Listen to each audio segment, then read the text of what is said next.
The Israeli military is continuing to pound Gaza, bombing central and southern areas of the territory. At least 8 people have been killed and dozens injured after an Israeli strike targeted Deir el Balah. It brings the death toll since October the 7th to more than 22,800 people. Let's go to our correspondent Hani Mahmoud, who is in Rafah in southern Gaza. Hani, more deadly strikes overnight. Talk us through all the latest developments.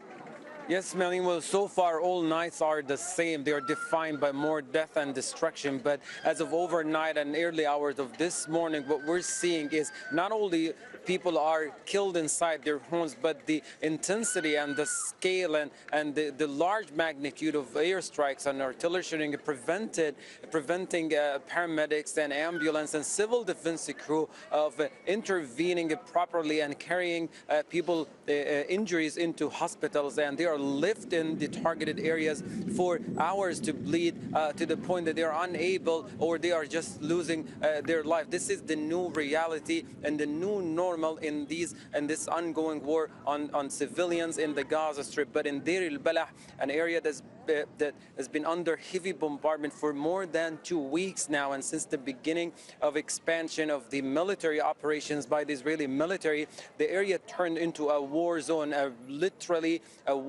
an aggressive war zone, with more than half of the population of the central area are forced out of their homes, and those who are still there and cannot find a place to go to are shot at by those quadcopters hovering at the low levels of the skies of the central area. And those who managed to go to Deir el Balah, a designated safe area for them, are also being targeted within hours of their arrivals.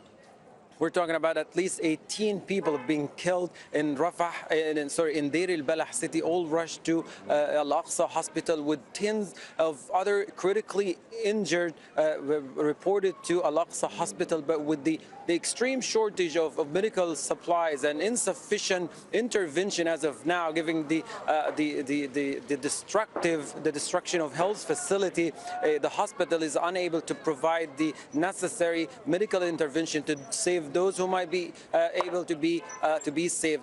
Similar situations are happening in Hani, and where most of the fighting is taking place, and based on different Israeli military statements that the war in Hani is expanded, it's covering more areas, but on the ground what we're seeing is just more residential blocks and areas being targeted, including public facilities. And this time what we're looking at is a systematic destruction of not only health facilities but also schools and education facilities, in what seems to be an intention just to set back the entire Gaza Strip, the entire society, set it back economically and socially for years to come. And there is an estimation of at least under best circumstances of 10 years of rebuilding the education sector here, and it will take not only time but also hundreds of millions of dollars just to put students back into the education